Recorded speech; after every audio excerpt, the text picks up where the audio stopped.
Our very special guest today has a huge following on social media. He is an entrepreneur with a seven-figure phone repair business who recently started car sharing on the Hyre Car platform. Although this is not a platform that I am familiar with, it is a great opportunity to share different perspectives between TURO and Hyrecar. One of the reasons that I love his content is seeing his passion to help people start their own business despite their experience. Please help me welcome Feldon, better known on Instagram as NYC Phone Buyer. Hey, what's up, guys? I'm Feldon. Can you tell us a little bit about yourself? What is it that you do and how is it that you got started? So my name is Feldon Richards. I'm a 32-year-old stay-at-home dad. I run a seven-figure business repairing phones, and I also have a car rental fleet. I got started in business ownership about 5 years ago when my son broke his phone. We took it to a local repair shop. They broke his home button, so I decided to go online and learn how to fix it. I became an independent contractor shortly after with a company named iCrack. They no longer exist. But I worked with them for a few years, and I don't know, I kind of got addicted to the side hustle. After I fixed my son's phone, I listed it on eBay. I gave him a new phone. I just kept fixing and flipping until here we are today, 5 years later, seven-figure business. I started my car rental fleet a year ago with one car. It was a Ford Focus 2013. I'll never forget this. I drove all the way out to Poughkeepsie, New York with my wife and my two kids to get this car. It was like $5,500. And I was so hyped. I listed it. The guy that rented it, he kept it for like a year. We made all of our money back off of one renter on that car. And Wow. since then, we bought four more cars. So now we have four cars. No, we have five cars listed on the platform. And we're going to be listing our first car on Turo this week. So that's kind of like in a nutshell how we got started, where we were, where we are today. We born and raised in the South Bronx my whole life, just moved out of the projects 2 years ago. So yeah. Wow. That's amazing. That's an amazing start to car sharing. Well, having followed you for some time now, I know that you are not afraid to share your numbers. So, can you tell us how much it is that you make in revenue with your phone repair business? So we spoke to our accountant. Last year we ended the year with 980,000. I was a little frustrated, but she did tell me that we broke a mill and we'll probably end the year with 1.25, something around there. Our margins, our return, our profit is usually around 30% on average. So from the million, I think we'll probably see something around 350,000 dollars in net profit from that. And I saw you also offer other courses. You offer some repair classes. What is it that you offer your customers or your students? So I teach people how to start phone repair businesses from scratch. So that basically means that you're someone who is starting and you have no prior experience, not only repairing phones, but you don't have any prior business experience either. If you do, that's great. You can still learn something from me, but I made my class with myself in mind. So what is it that I would want to see if this was me a few years when I got started 5 years ago? What was all the information that I was lacking, even after I signed up as an independent contractor? Because oddly enough, as an independent contractor, the company provided me with the customers, but they never showed me how to get them on my own. They never showed me how to deal with marketing. They never told me how to, where do I buy the parts from? They provided me with everything. So I teach the business side of it. Not only do I show people how to repair the phones, but I encourage people to incorporate, get LLCs, what type of LLC to set up, when is the right time to do it, why you need to do it. I push people to get accountants.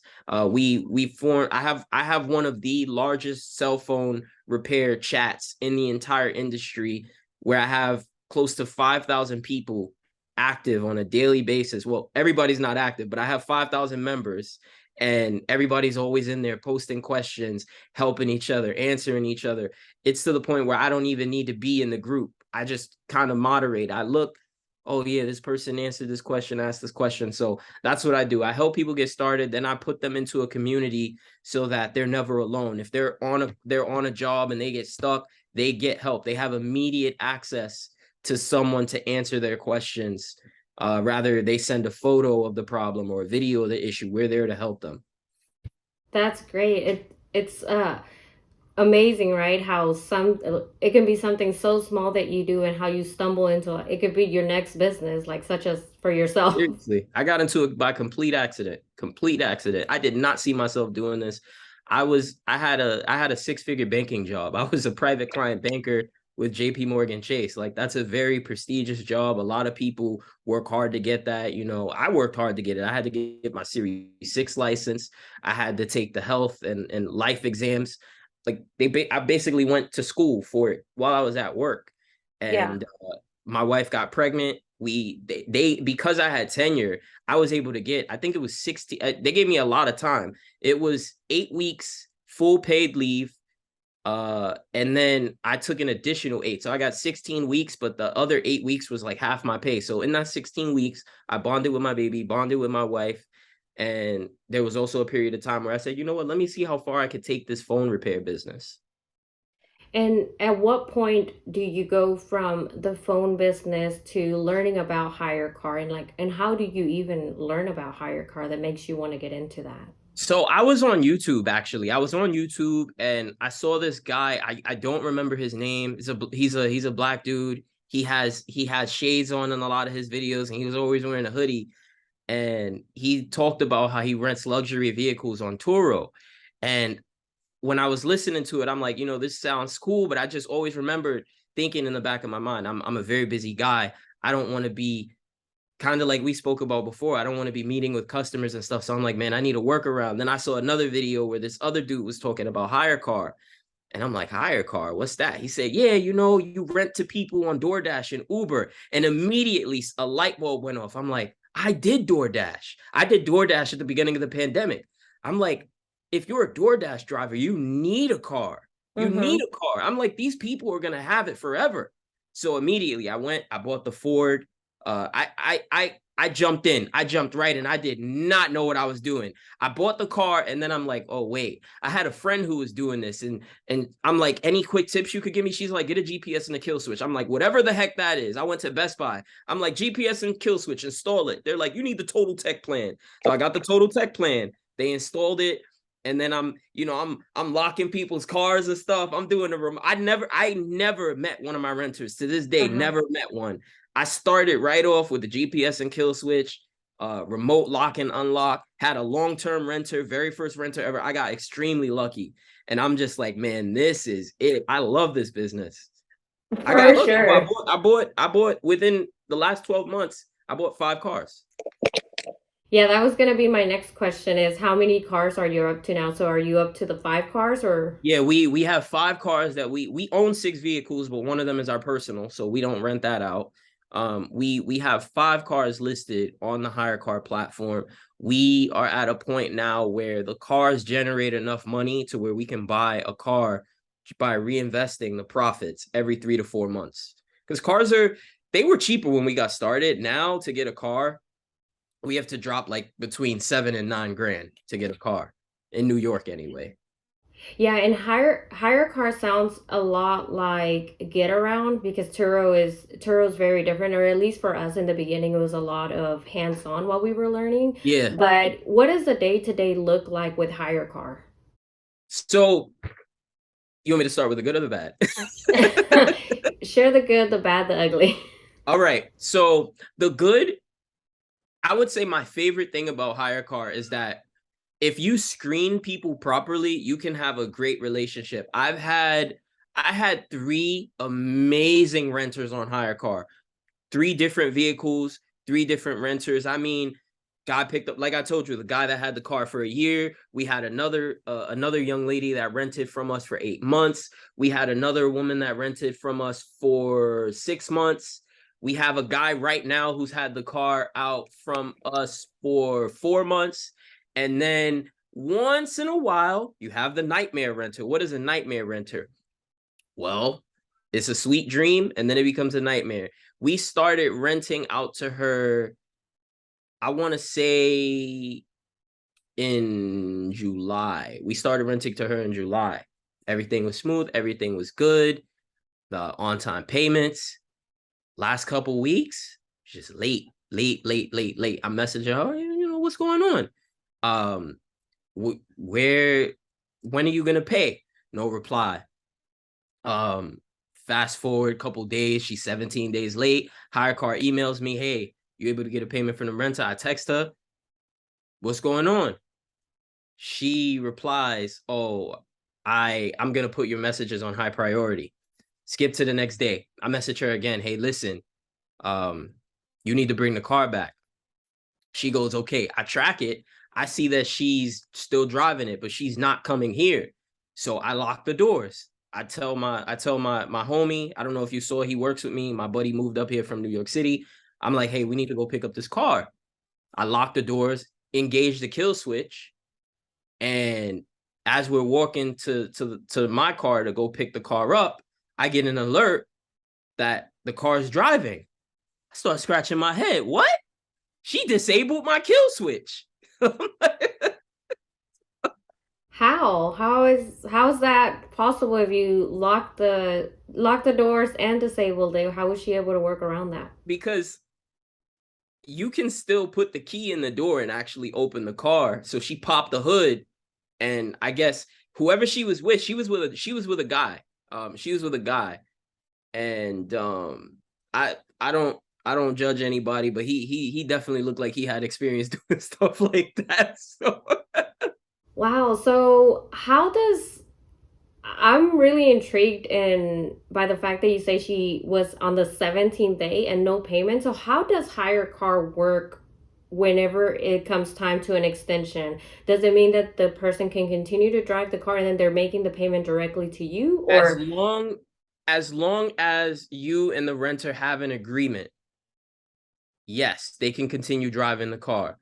So the way that it works is, let's say you're late 3 days. After 3 days, Hyre Car is going to communicate with you, and they're going to communicate with the renter. They email the renter, and if they can't get in touch with the renter, then they contact you, but they're not consistent. That's the thing about it. Like, I have some renters, right after day 3, they'll reach out to me, but with her, they didn't contact me until she was like 16 days late. I didn't know. It's not like I'm logging in every day checking who's on time, who's not. I'm assuming everybody's paying on time. Like I said, it's very passive for me. Renting cars is not my main business. I'm just doing it because I want money to pay for a mortgage.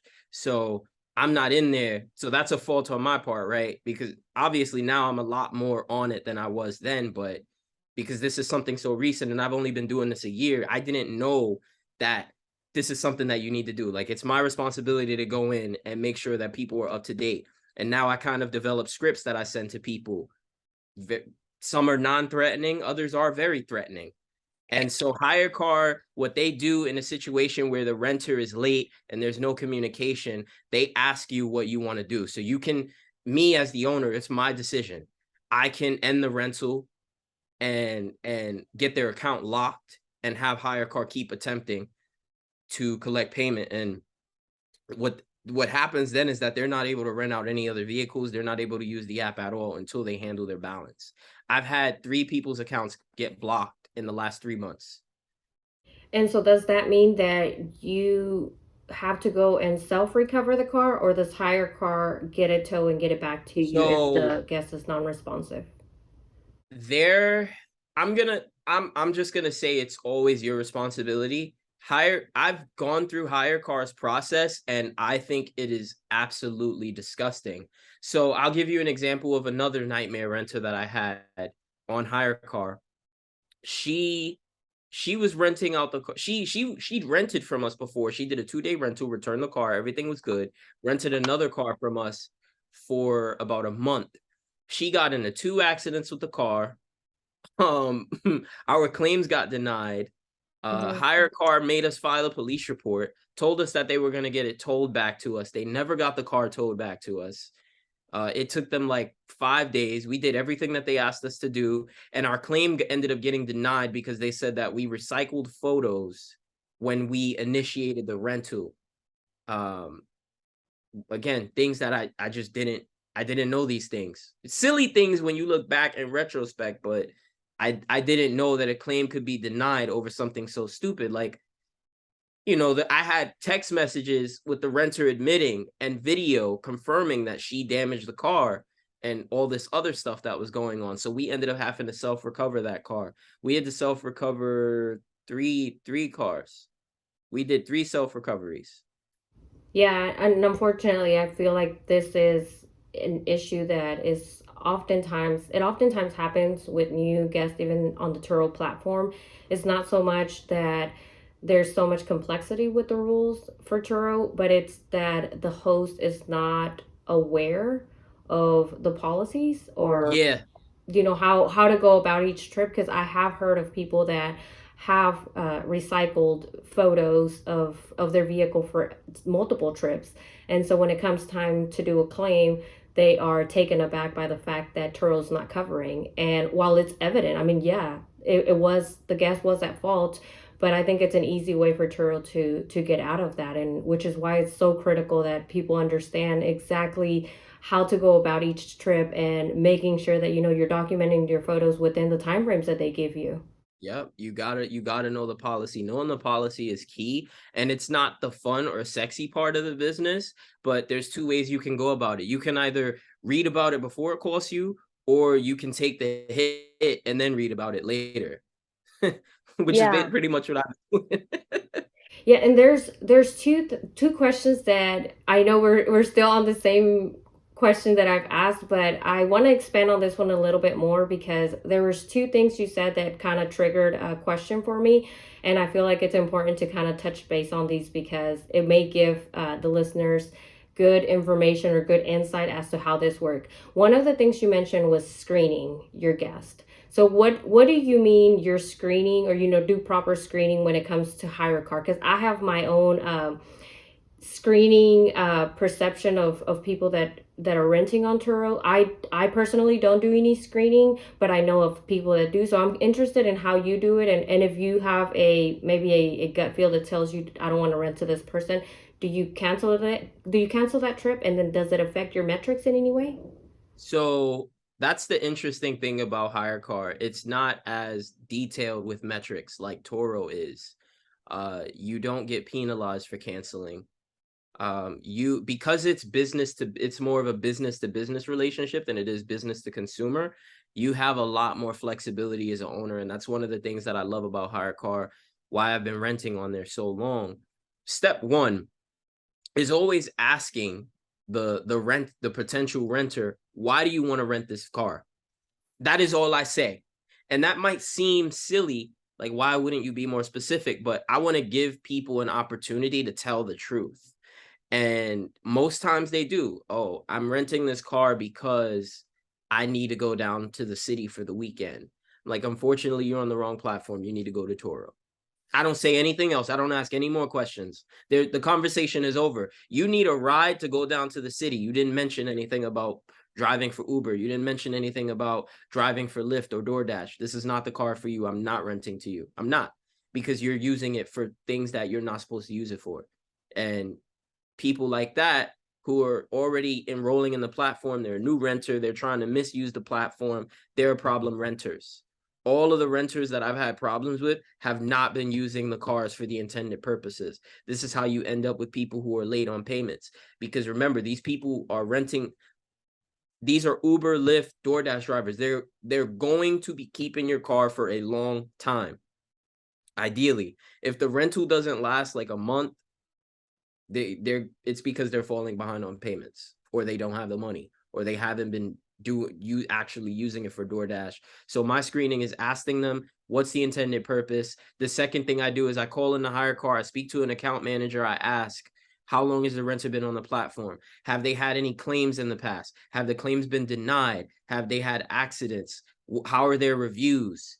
How many other people have rented cars to them? How long were the rentals? Asking these questions helps me determine, okay, this person had the car rented for 3 months before, and they'll tell you all of their rentals have been long-term. Most of their rentals have been short-term. So these are all the things that I use to make my judgment calls. And if it's not the type of renter that I want to rent to, long-term, been on the platform for a while, no claims, or if it's a new renter then it's more me talking directly to the renter rather than it is me calling Hyre Car. So I hope that answered the question. Yeah, and that's very interesting and very different Yeah, I know. to both Get Around and Turo, because with Turo as a host, you do have metrics that you want to maintain, because it means that if your metrics are low, if you're canceling trips, things of that nature, then you have a potential of getting kicked out of the platform. But two, and it really impacts the search history. When people are searching for cars, your cars will not have a high ranking. So it's interesting that with Hyrecar, it is you as a host really do have control over who it is that you want to rent to, and it doesn't impact you if you decide you don't want to rent to a specific someone. Yeah. Very interesting. I think what you're telling me, it's not necessarily the same with Get Around, but I feel like it is definitely more like Get Around than it is Turo. With Get Around, we do have the option to list our cars as available for Uber or Lyft drivers. And so when people are renting our vehicles and we see that they continue to extend, and then we know, okay, this person is a potential long-term renter, this is going to actually lead into my second question, which was the schedule, because you mentioned you have long-term rentals. And to kind of get back into that, when we have someone at Get Around that is continuously extending, one thing that we do is we reach out and we say, hey, I noticed that you extended your trip. I want to let you know that I do have the ability to block off the calendar, and that way you can continue to extend day by day, or however many hours at a time as needed. But really, I'm doing that to make sure that no one else is booking that vehicle while I have someone that could potentially turn into a long-term rental. Because with Get Around, if a person has a car until, like, let's say 1 p.m. on Sunday, and I don't block that calendar, like, Get Around allows a new renter to book that car for 1 p.m. on Sunday. Like, there is no buffer time in between the trips, which blows my mind, because Turo has a three hour buffer between trips, a minimum of 3 hour buffer. Like, that is something that they have preset between each vehicle and each trip. So with Get Around, we got into that situation where we're so new to that platform that we're still kind of learning how to navigate our way through it. And we were noticing that we had a guest who continued to extend. Then we had someone else book it. Well, now we've lost our potential long-term renter, and this other person only rented it for like a day. And then luckily we have another one now with one of our other vehicles that looks to be a potential long-term renter, and we continue to block it. But do you also have to block your schedule for Hire Car, or how does that work? So the way that Hyre Car works is that once the car is rented, it is delisted until it's returned. And that, I guess, makes sense, because since you're communicating with your guests and they could go a day or two without paying, then it makes sense on why they would want to Hyre delist Car it. doesn't let you have a car listed while it's being rented out. And that has its advantages as well as its disadvantages. But what I normally do is I have a car. I always have active cars. That way I'm able to get messages. Yeah. Okay. That makes sense, and I like that with Hire Car, the way that you're explaining it. I wish with Get Around we had that same option, because it is not that it's so much of a pain. I mean, it's fairly simple for us to block and unblock the calendar each time that the person is going to extend, but it's just one more thing that you have to do, right? Or that you have to pay attention to whenever they text you and things like that. So interesting, and it's good. It's definitely good to hear your perspective from a different platform, and me being able to share a little bit of Turo, now that you're Yeah, I thinking like of it. getting I into like it. that. Okay, so having the experience that you have now, what are your car sharing goals? My car sharing goals now are by the end of next year, I want to have 10 cars that are booked out. I heard you use this term for the first time the other day, so I'm gonna use it. Utilization rate. I want to have a 90% utilization rate, meaning that all my cars are rented out pretty much all the time. Like right now, I have a few cars because, like I said, we did a few self repos. So we're getting them all cleaned up, and we're just waiting for them to get rented out.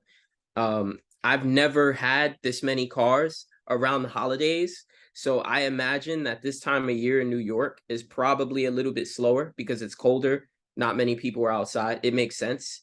I do know because I have owned this many cars throughout the rest of the year and every other season. And I know every business has seasons.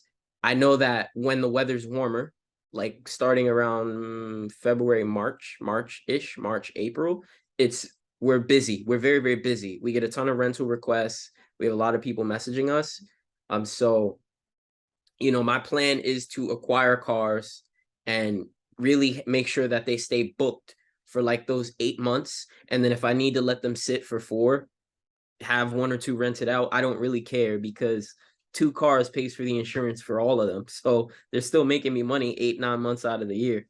Like I'm happy with that. No, yeah, absolutely. And you have a well established phone repair business, you have courses, you're getting into the car sharing. So, are there other ventures, other businesses that you also plan on getting yourself into in the near future? Uh, in the near future, so right now my main focus honestly is on scaling my phone repair business and hiring more people to help me with that because my dream when I became an entrepreneur, my dream was not to be working. There was a point where I was working 7 days a week in my phone repair business. Then I cut it down to 6 days a week. Then I cut it down to 5 days a week. And now we work 4 days a week. We work 4 days a week. And my goal is to work 1 day a week. That's my goal. That's like whatever it takes for me to get there. That's like my dream right now. I want to work every Monday. Just like take the rest of the week off to travel and do all these other things. And it's not money that's preventing me from doing that right now. It's the needs of my business. My business needs me. I'm the only one that knows how to do certain repairs. I'm the only one that can do certain tasks or make certain approvals or decline certain things. So my goal is to hire 1 or 2 more people to physically work with me and do repairs and take over the responsibilities that I have to do so that I can take a step back and focus on things to grow the company, right? Like finding more vendors, more people to sell us phones. If you saw my office, we have like hundreds of phones everywhere right now.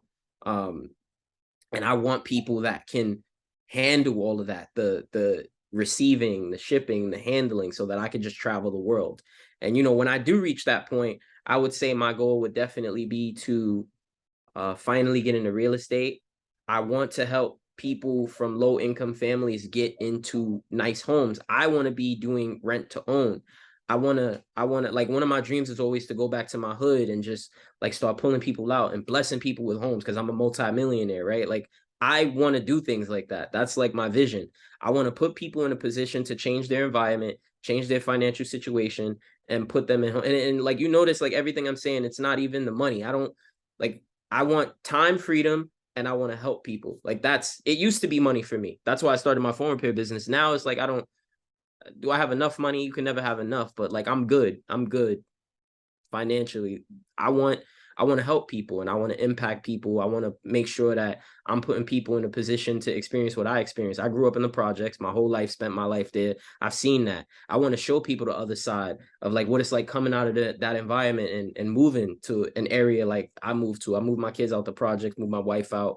We live in the suburbs now. We live in a luxury apartment community. And a lot of people don't even, what does that mean? Like we have a pool, we have a gym, we have a mailroom, like we have security cameras and like it's like you don't coming from where I'm from, it's like what even is like you made it basically. Like that's people look at me from where I'm from, they're like, yo, you made it. And I want to keep being that inspiration, but not only do I want to inspire, but I want to show people how to get out of that. And I also want to provide the tools and the resources. And that's why, ultimately, eventually I hope to be able to get into real estate somehow so that I can, even if they're not owning the house, I want to at least help somebody live there.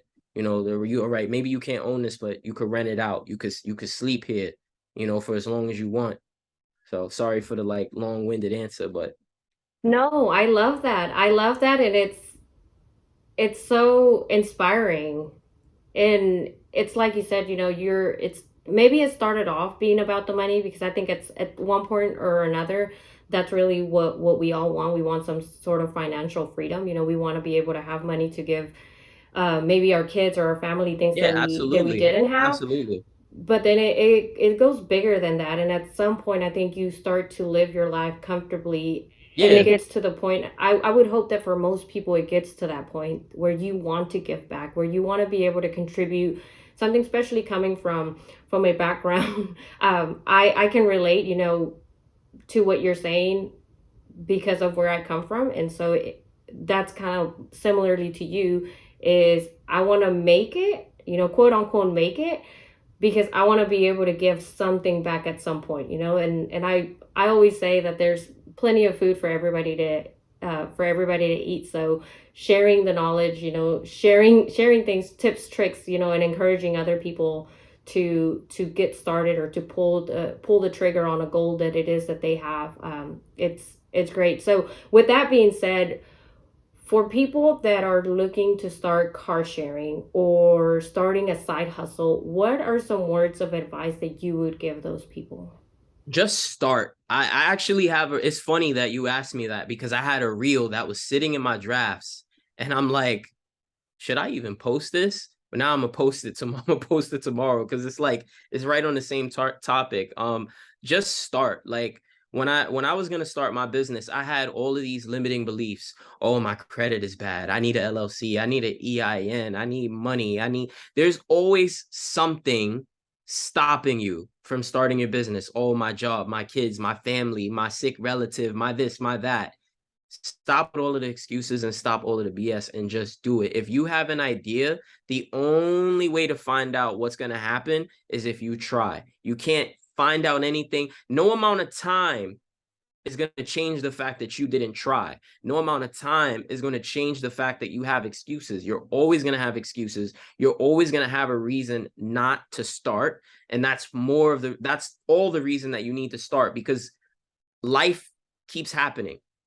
And it's just, it's up to you to determine at the pace and the speed or the direction that life does happen. And so just stop with the limiting beliefs. I'm not saying that they're irrelevant. You know, there's some truth to all of your beliefs, but most of them are just lies to try and talk yourself out of doing something that you're afraid of doing because it's uncomfortable, it's new, and it's scary because of everything I just said. But you have to try.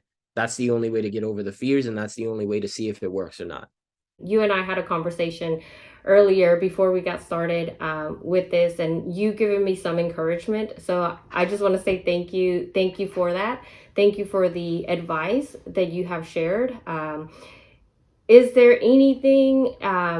Is there any good books, any movies, any channels, any podcasts that you would want to share with other people? Maybe something that has motivated you. It doesn't necessarily have to be, you know, phone repair related or car sharing related, but maybe something that continues to motivate you to stay on track with whatever your goals are. So I have three books that had a major impact on my life. And forgive me if at any point my eyes get a little bit watery, because like legit when you said that, I remember like being on the trains in New York City reading these books. Like I'll be on my I'm sorry. I'll be on my way to work reading Think and Grow Rich, just like, yo, I don't want to be going to this job. Like, if it's 6 in the morning, you ask me why I go to bed at 5.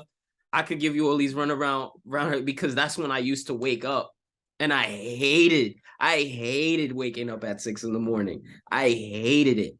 I hated it. Getting up at 6 in the morning, I gotta steam my suit. I have to make my breakfast. Then I have to run and catch the train because my job is only 30 minutes away, but it takes me 2 hours to get there because I don't know if you've ever been in New York City, but there's never a train that's on time. You catch the 6:30 train, I'm not even exaggerating. You catch the 6:30 train. If you get to work, you lucky if you get to work at 7:30, because I hate to say it, somebody's always jumping in front of the train. There's always a sick passenger. There's always something going on. So every day, just leaving ridiculously early and either getting to work super early or on time. So I'm just reading Think and Grow Rich, just picking up the nuggets. I read that book every month, once a month, because at the beginning of the book, they tell you, you have to reread these chapters. First, you need to skim it. Then you need to reread the book. And then you need to pick up this book every month. It's been years since I read the book, but, when I was starting my business for 5 years, that's all I would do. And one of the biggest messages that I took from the book is that anything that the mind can conceive and believe it can achieve. And I always used to think that it was so cheesy and it was BS, but it resonated with me and it happened. I have a file in my notes called My Evil Plans. I forgot the guy's name. I think his name is like Alan Cullicher or something. He's this dude that wears glasses and he has crazy hair and he's like famous on LinkedIn and stuff. And I wrote it on March 8th of 2017. And that was around the time that I started my business. And it was, it was off the habits of Think and Grow Rich. And just a couple things from their list. I'm like, here are my evil plans. I call them my evil plans because it's like diabolical, right? I want to break the cycle. I'm not going to work for 40 years and get a 401k and do all of this. My evil plans. So one of the things was to get retained to apply for jobs for people. So basically be like a job coach, recruiter guy. I never did that. Another one was to buy an existing business with stock market profits. I never did that. Another one was to flip houses in real estate. I never did that. Another one was budget counseling. I did that. Web design. I did that. Sell apps. Never did that. Wash cars. I put wash cars. And it just goes to show you how much of a hustler you got to be successful in business. Here I am with a job that's paying me. My salary at the time when I started was like $35,000, but I was making $15,000 a year in commission. So I was making $50,000. That was pretty decent. My wife had a job. She was making around $60,000 a year, as we were a six-figure couple collectively. But living in New York, when your rent is like $1,600 and then you have car payments and student loans, it's not really as much anymore. Even with budgeting, it was, I'm not going to lie, it was really hard with all the debt that we had accumulated over the years, bad financial decisions, and where we lived. It was hard to survive on even that salary after taxes. So I was always looking at side hustles. I wanted to do motivational speaking, never did that. I wanted to be a personal trainer. I'm going through this list just to like share with you like all the stuff that I had to go through before I landed. And literally the last thing on my list, it's like number 15 on the list. It says sell online, like verbatim. That's what it says on the list. And that's what I ended up doing. So I say all of that to say this, like sometimes you got to go through 20 or 30 or 40 different things before you find the thing that works for you. I tried and failed at multiple different hustles inspired by that book, Think and Grow Rich, because whatever the mind believes and conceives it can achieve, that statement resonated with me. And so every day I'm on the train reading that book, taking notes, writing down my evil plans. And, that's one of the reasons that I believe to this day that I landed in phone repair and phone flipping, because I read that book. Amazing. That's amazing. And it's funny because I have that book. It was one of those books that I think another YouTuber suggested reading. So I went and bought it and I started reading it. I was only a few pages in, and then a coworker and I decided we were going to start our very own book club of two people. That's so awesome. I got sidetracked and started reading a different book. But now that you mention it, I'm going to pick that book back up and I'm going to read it. And similarly to you, I have a list of different ideas of things that I want to get myself into. So it's again inspirational to hear someone with really that I can resonate with, because I, like you, have had all these ideas. Maybe I haven't gone through it and said, okay, I want to execute this one, see if I fail. Yeah. Mostly because I've been scared, but TURO has given me that courage to now want to jump into other things. And I've jumped into things like you probably saw that I was doing the margarita rentals, I thought that was so dope. and I was like, yeah, this is not for me. Like after having done it, and you probably seem to just kind of like died off.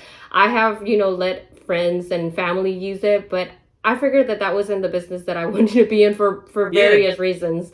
But it wasn't until I tried it that I knew why I didn't like it, and that now when I look at my list, I'm like, some of these things are questionable, so maybe they go down that priority list. That's like me with my ATM, with the ATM business that I tried to start.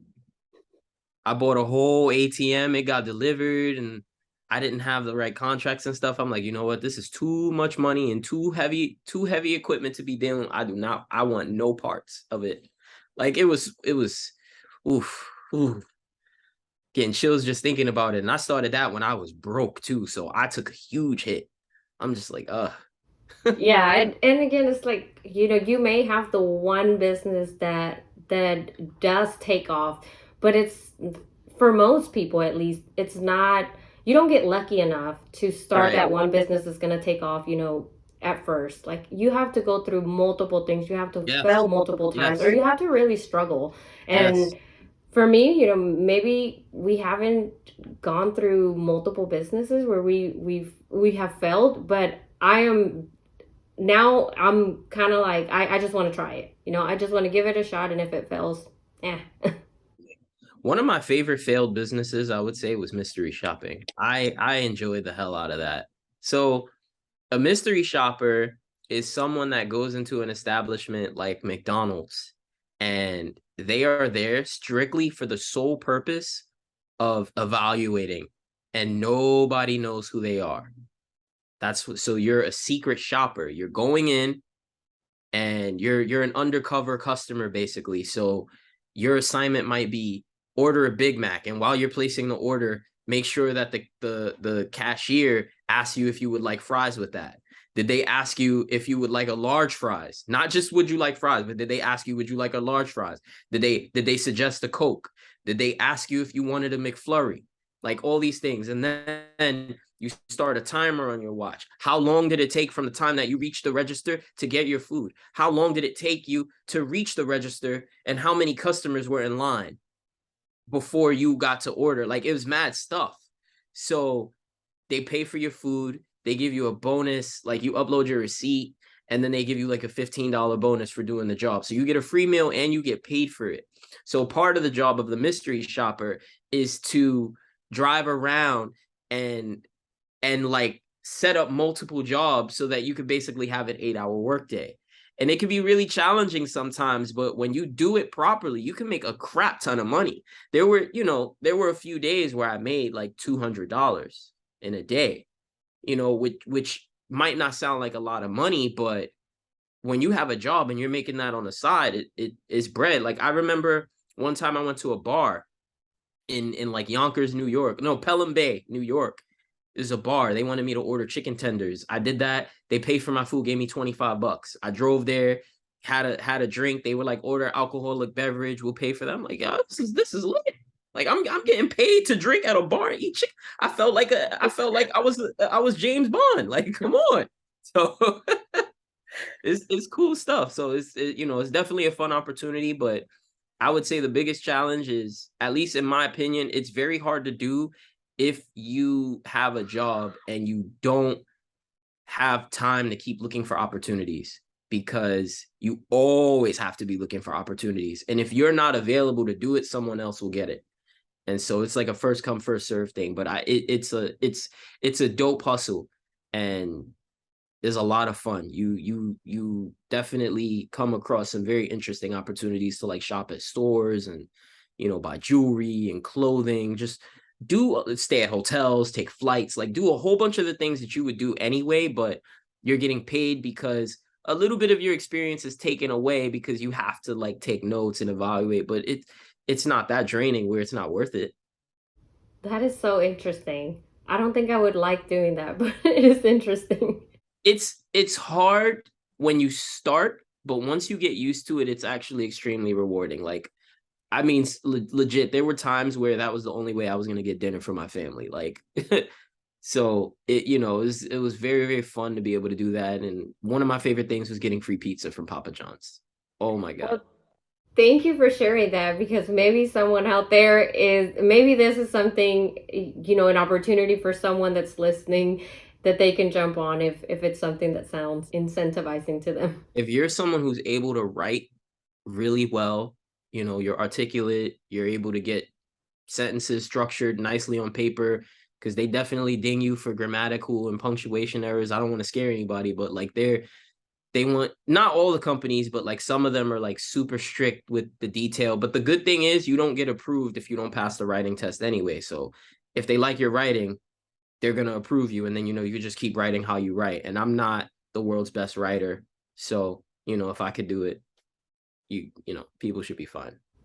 Interesting. There are so many side hustles out there. So There many really are. that we don't realize are out there, and it's through listening to people or interacting, or maybe just jumping into maybe something like this, right? Like you're listening to a video about TURO and here you are learning about another opportunity, and then Yeah. maybe someone is more into phones, and maybe someone follows, they could potentially be following me for TURO tips, but maybe after listening to you and how your career has taken off, maybe that is something more appealing. So cool. Well, Feldon, thank you again so much for taking the time to do this interview with us. Just want to say that I really appreciate not only you taking the time to do the interview, but all of the valuable input and all the encouragement that you have given me through our interactions on Instagram. I know that this interview will bring a lot of value to the people that are out there listening, and hopefully it encourages someone not only to start car sharing, but to potentially expand and get into different ventures. Yeah, I think that would be really dope too. Thank you for having me. Thank you once again.